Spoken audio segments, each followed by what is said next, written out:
How long have you been with us, Helen? Ethan Blake leaned back in his sleek leather chair, his voice unervingly casual. I met his gaze, feeling the weight of the question in my chest. 29 years and 362 days, I replied. His eyes flicked down to the manila folder on his desk, and my stomach turned. I had never been summoned to a director's office late on a Friday afternoon. Not in nearly 3 decades at Aldridge Manufacturing. The room smelled of polished wood and calculated deceit. I was 61, the senior compliance officer, and I had built my entire adult life around this company. My pension was due to vest on Monday. 3 days from now. Ethan tapped the folder. Due to budget constraints, we're letting you go. Effective immediately. His voice didn't waver. No apology. No remorse. Budget constraints. Aldridge had just posted record-breaking profits. I said nothing. He slid the folder across the desk with the flat of his hand. This is your severance package. Sign it by tomorrow or you get nothing. Human Resources will assist with your exit. The room dimmed around me as if the air itself recoiled from the moment. I took the folder without opening it. Thank you for the opportunity, I said calmly. I saw a flicker of surprise cross Ethan's face. He expected tears or outrage, but I had seen enough patterns in my life to recognize when something had been planned. This wasn't personal. It was strategy, cold, precise, and cowardly. I rose, straightened my skirt, and walked out with my back tall. Linda from HR stood awkwardly by the door, avoiding my eyes. I packed my desk in silence, a framed photo of my late husband, the small fern my daughter gave me before college, and the Crystal Award for 25 years of service. I left the branded mug and the branded loyalty behind. They meant nothing now. I'm so sorry, Helen, Linda whispered as we approached the lobby. This isn't right. It is what it is, I replied. But inside, I knew better. This was not just unethical. It was dangerous. I had been documenting irregularities at Aldridge for 4 years. Financial discrepancies, backdated reports, falsified certifications. Every single issue I had flagged through official channels had been dismissed or buried. And ever since Ethan arrived 6 months ago, those patterns had accelerated. He called it efficiency. I called it a slow, sophisticated collapse into fraud. I drove home through steady April rain, the kind that made old memories rise from pavement and pain. The same cathedral where I married James. The same neighborhood where our daughter Rachel took her first steps. The house looked the same. But I had changed. I set the folder on the kitchen table and made tea. When I finally opened it, I found exactly what I expected. 3 months of severance pay in exchange for my silence. No pension. No benefits. No mention of 29 years of loyalty. Just a document designed to trap me behind a signature. I was to sign it by 5 the next evening. They thought fear would rush me. But fear was not my companion. In my home office, hidden behind family albums, sat a fireproof lockbox. Inside were thousands of pages. Memos. Emails. Financial records. My quiet insurance policy. I had documented everything, not out of revenge, but because my instincts told me something was wrong. It was all there. All of it. I picked up my phone and scrolled to a name I had not dialed in years. Michael Tran. He used to be Aldridge's chief financial officer. Now he worked for the Securities and Exchange Commission. He had always respected my diligence, even when it made others uncomfortable. My finger hovered over the screen. Then I pressed the call button. I didn't sleep much that night. Saturday morning dawned overcast, a soft gray light casting long shadows across my living room as I stared at the briefcase on the coffee table. It held the weight of my life's work, and now, perhaps, the future of Aldridge Manufacturing. I had spoken to Michael Tran for over 2 hours the night before. He had listened, his voice steady, his questions sharp. When I finished explaining everything I had gathered, there was a pause on the line, the kind that signals something irreversible has begun. Helen, he said quietly, this isn't just corporate misconduct. Based on what you described, Aldridge could be facing serious federal violations. Fraud. Securities violations. Your termination was not just unethical, it may have been an attempt to obstruct internal reporting. You did the right thing contacting me. Now I had instructions. Do not sign anything. Secure your documents in 3 separate packages. Prepare a timeline. Be ready for Monday. The SEC would open a formal whistleblower case. I would have federal protection. So I got to work. By noon, my dining table was covered in sorted stacks. Loan applications with discrepancies, internal memos with manipulated revenue projections, emails from department heads pressured to falsify certifications. I organized everything by year, color-coded the files, and indexed them by topic. I wasn't just preparing evidence. I was building a fortress of truth. Linda from HR called twice. I didn't answer. Ethan called too. His voice cracked through voicemail, rehearsed but anxious.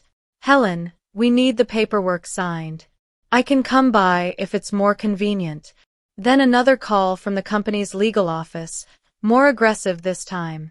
Miss Carter, failure to return your signed agreement may forfeit your severance. The tone was unmistakable. Panic. At 4:30, my doorbell rang. Through the peephole, I saw Ethan Blake standing on my front step, his tailored suit wrinkled from the rain, his polished shoes glistening against my doormat. He looked out of place in my modest neighborhood, like a shark who had mistakenly swum into a shallow pond.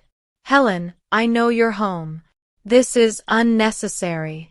Just sign the agreement and let's both move on. We don't want this to get messy. I said nothing. He stood there for a minute, exhaling like he was holding back curses. Then he opened the mailbox and shoved another copy of the severance package inside, this time with a handwritten note. Final opportunity. Sign by 9 a.m. Monday. I watched him drive off, his car splashing through puddles as he disappeared into the mist. That night, Rachel called for our weekly chat. I tried to keep my voice steady, but she heard it anyway.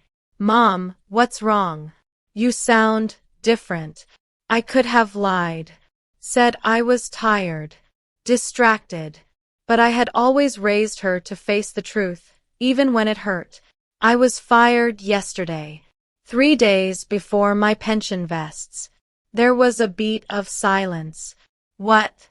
But they can't. They did. But it's okay. I'm handling it. Do you need me to come home? I can fly out tonight. No, sweetheart. Stay where you are. I've got this covered. After we hung up, I sat in the quiet and let the moment settle. Monday would come quickly. The SEC would begin their process. Aldridge would scramble. And everything I had endured, every dismissal, every ignored warning, every late night reviewing files no one else bothered to read, would finally mean something.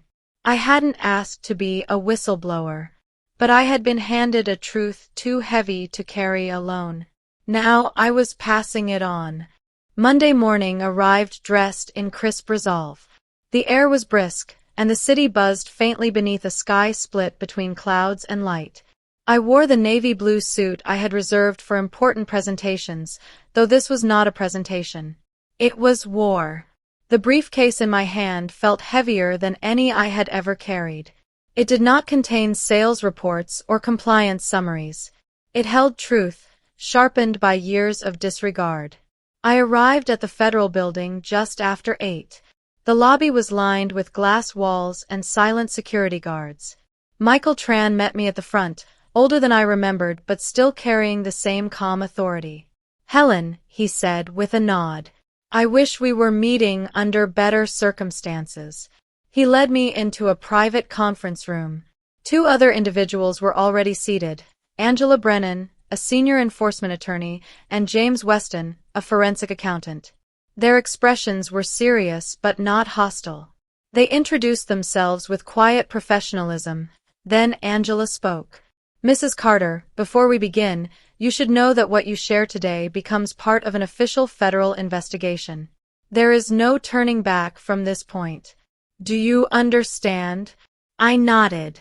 I understand completely. For the next 3 hours, I unpacked everything. I presented the altered reports, the doctored certifications, the duplicate invoices. I explained how internal oversight had eroded, how my compliance concerns had been dismissed again and again. I showed email chains where Ethan Blake instructed staff to reclassify expenses and boost end-of-quarter figures. I laid bare the anatomy of deceit. James reviewed each document carefully, making notes in a legal pad as his brow furrowed deeper with every page. These aren't minor discrepancies, he said quietly. The company has been inflating revenues by nearly 20% for 2 years. That's not just manipulation. That's fraud. Angela turned to me. You reported these concerns internally? Yes. I submitted over 40 documented complaints through official compliance channels. I was told to focus on team cohesion, not on numbers. When Ethan joined, my reports started disappearing altogether. Michael leaned forward. And you believe your termination was directly connected? Without a doubt. I refused to sign off on his latest cost-cutting plan. It bypassed half a dozen safety checks and risked violating federal regulations. 3 days later, I was let go. Coincidentally, 3 days before my pension vested. Angela closed her folder slowly. Then we begin. We will proceed with a formal inquiry. You'll receive whistleblower protection status effective today. This could move fast, Helen, especially with what you've provided. I stepped out of the building just before noon, feeling both weightless and anchored. I had done what I came to do. The rest was no longer in my hands. But the world had already begun to shift. That afternoon, I received a call from Linda Morse in HR. Her voice was barely above a whisper. Helen, something's happening. There's been an emergency board meeting. Ethan has locked himself in his office, and legal counsel is, well, panicking. I see, I replied calmly. And my pension paperwork? That's the reason I'm calling. They've frozen the termination process. Everything's under review now. It was beginning. The gears of accountability were grinding to life. An hour later, Charles Reddington, the company's chairman, left me a voicemail. His tone was restrained, clipped. Mrs. Carter, we'd like to invite you in for a conversation. Perhaps tomorrow morning. I hope we can resolve this amicably. I didn't respond. Instead, I called my attorney Nina Clark. By nightfall, she had cleared her schedule for Tuesday morning. This time, I wouldn't walk into that boardroom alone. This time, they'd be the ones answering the questions. Tuesday morning arrived with a crispness in the air that felt almost theatrical. I stood outside Nina Clark's law office at 8:45, briefcase in hand, suit pressed, heart steady. Nina greeted me with a firm handshake and a thin smile. You're ready, she said. They're not. At precisely 9:30, we stepped into the sleek marble lobby of Aldridge Manufacturing's headquarters, the same building where just 4 days ago I had been escorted out with a cardboard box. Today, I returned not as a former employee, but as the catalyst for a reckoning. The security guard, the same one who had looked away in discomfort on Friday, now offered a quiet nod of respect. The tension in the building was unmistakable. Conversations hushed as we passed, and eyes followed us through the glass-walled corridors. In the boardroom, Charles Reddington sat at the head of the long oak table, flanked by Aldridge's outside legal counsel and 3 other board members. The usual pretense of corporate hospitality was absent. There were no coffee trays, no forced smiles. Just silence, and empty chairs where Ethan Blake should have been. Thank you for coming, Mrs. Carter, Charles began. He looked haggard, like a man who had not slept well in days. We've initiated a comprehensive internal review based on the concerns you've raised. Before I could respond, Nina spoke. Let's clarify something, Mr. Reddington. My client did not just raise these concerns. She documented and reported them, repeatedly, over 4 years, in full compliance with her role. Your failure to act on those reports, followed by her abrupt termination just days before pension vesting, speaks to something far more deliberate. Charles shifted uncomfortably in his chair. Yes, well, that's part of what we're investigating.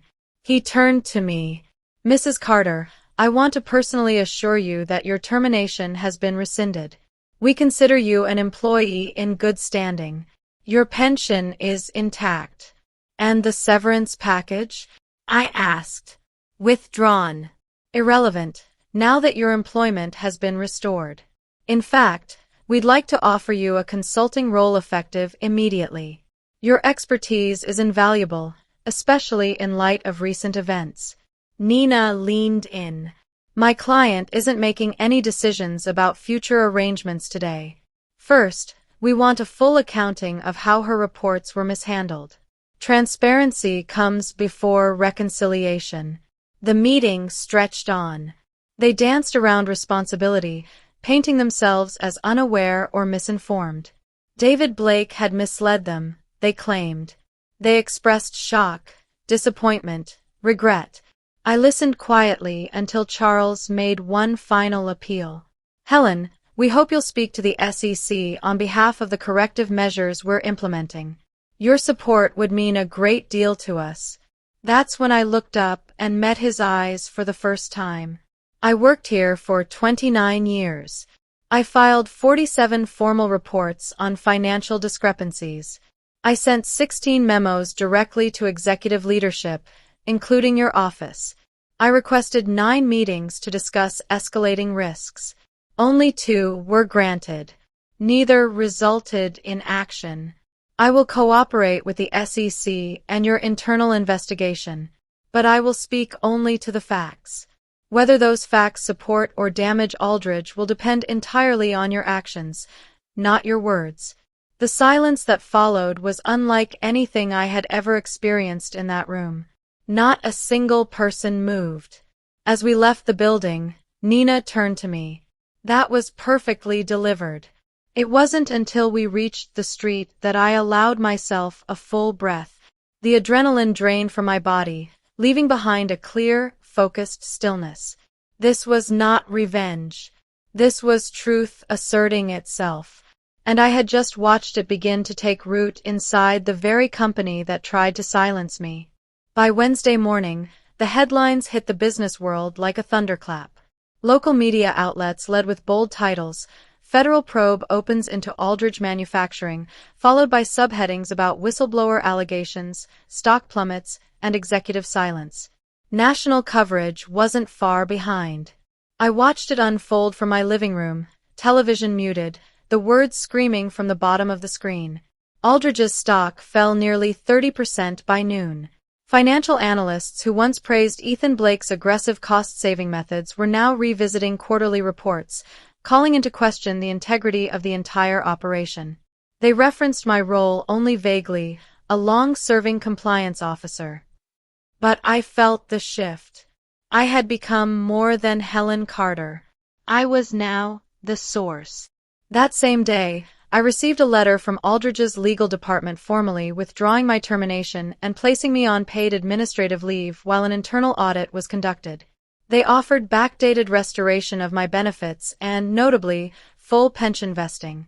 It was an obvious attempt to limit liability, a public relations patch job. At 10 o'clock, Nina and I walked into Aldridge's boardroom again, this time at their request. The same faces were present, but something fundamental had changed. There was no longer a sense of control in the room. The walls, once firm in their silence, now hummed with the anxious weight of truth. Charles opened the meeting with an apology, the first I had ever received from anyone in his position. Mrs. Carter, we failed to take your concerns seriously. We see that now. We want to make this right. Nina answered before I could. That begins with accountability, not apologies. My client is prepared to share her cooperation timeline with the SEC. She will not, however, participate in any public statement that suggests this matter is resolved until the investigation is complete. The board nodded, defeated. And Ethan Blake? I asked quietly. Charles didn't hesitate. Suspended effective immediately, pending further action. We've cut his access to all internal systems. There was no defense offered. Not anymore. We left the meeting and walked through the office corridor that once felt like home. I noticed how employees averted their eyes, some out of guilt, others perhaps out of shame. I saw younger staff whispering in corners, and older colleagues offering the kind of nod that says, I knew something was wrong. That evening, I received a call from Michael Tran at the SEC. His tone was more serious than usual. Helen, it's worse than we thought. How bad? It goes back 5 years. Blake accelerated the fraud, but he didn't start it. Certain board members signed off on falsified statements before he even arrived. I wasn't surprised, but I still felt it, that cold disappointment that settles in your bones when you realize the betrayal runs deeper than imagined. I had been trying to hold a dam together with my bare hands, unaware that the cracks extended all the way to the foundation. Michael continued. We're uncovering systematic attempts to manipulate financial results to maintain investor confidence. At least 3 board members will likely face charges. It should have been vindicating, but all I felt was a dull ache behind my eyes. I had given my career to this company, and now all that remained was rot beneath the surface. Rachel called that night. Her voice was tight, angry. Mom, he's on the news. That man, Blake, he's saying you were bitter, that you were passed over for a promotion and that this is some kind of vendetta. I closed my eyes. It was a predictable tactic, discredit the whistleblower. Frame the truth as a grudge. He said I manipulated documents, she added. That I couldn't handle change. I stood from my armchair and paced slowly to the window. I could see my reflection in the glass. Gray-haired, shoulders straight, eyes clear. It doesn't matter, I told her softly. The evidence speaks louder than he ever could. But it hurt. Seeing my name dragged across headlines, my integrity questioned by the very man who built his career on deception. I called Nina, who had already seen the interviews. Let the SEC handle it, she advised. They'll issue a statement clarifying your status and the credibility of your records. Don't engage with the media. I wasn't going to, but I had something else to do. The next morning, I walked into my local bank and asked to access my safe deposit box. The manager, Susan Bell, greeted me kindly. I've been following the story, Helen. You've been brave. Inside the box was a single sealed envelope I had placed there 3 years ago. It contained early email exchanges between former executives discussing questionable tactics during a critical acquisition. I had saved them not out of fear, but instinct. I hadn't included them in the original report because they felt peripheral. Now they felt pivotal. I drove directly to Michael Tran's office. You need to see this, I told him, handing over the envelope. And just like that, the storm surged again. By Monday morning, just 10 days after I had been unceremoniously dismissed, Aldridge Manufacturing called an emergency board meeting. I was not invited, but I didn't need to be there to know what was coming. The additional documentation I had submitted over the weekend, particularly the emails from years ago implicating early financial tampering, had caused a seismic shift in the investigation's direction. The rot went deeper than anyone had publicly admitted. Michael Tran called me from outside the boardroom. It's chaos in there, Helen. The SEC team just presented their preliminary findings. 3 board members resigned on the spot. Blake's trying to spin it as legacy behavior, that he just inherited a broken system. But no one is buying it anymore. By noon, Aldridge issued a public statement announcing a full leadership restructuring and complete cooperation with federal authorities. The release confirmed the resignations of 4 board members, including Charles Reddington, and the termination of Ethan Blake, for cause. Their words were carefully chosen, but the meaning was clear. They were in survival mode. Their stock took another 12% hit before closing bell. Investors were rattled, suppliers anxious. A company once praised for its operational efficiency had become a case study in corporate malfeasance. Later that day, my phone rang again. Linda Morse from HR. Helen, the interim CEO would like to meet with you. Tomorrow, if possible. And who might that be? Patricia Holloway, the former chief operating officer. She's different. She always respected you. I agreed, but only under the condition that the meeting take place at Nina's office. No more closed doors. No more power plays. Patricia arrived the next morning in a simple gray suit, no entourage, no pretense. Her face was drawn, but her eyes were steady. Helen, I won't waste your time, she began as she sat down across from me. The company is in crisis. And you're at the center of its only path forward.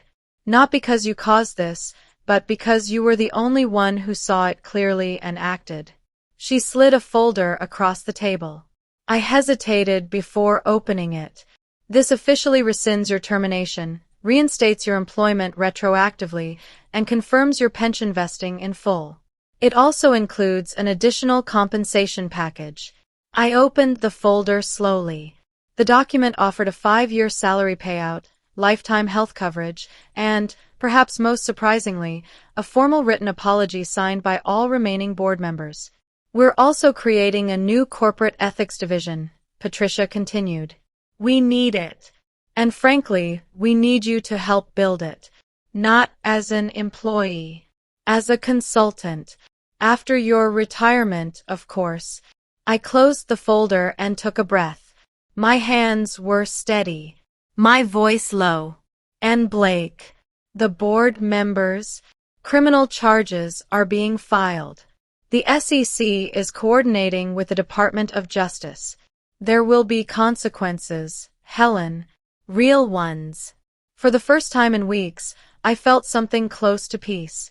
Not triumph. This was not a victory parade. But a moment of stillness earned through long nights, sleepless worry, and unwavering resolve. 6 months later, I sat in a federal courtroom as Ethan Blake and 2 former board members entered guilty pleas to securities fraud. Blake's posture had changed.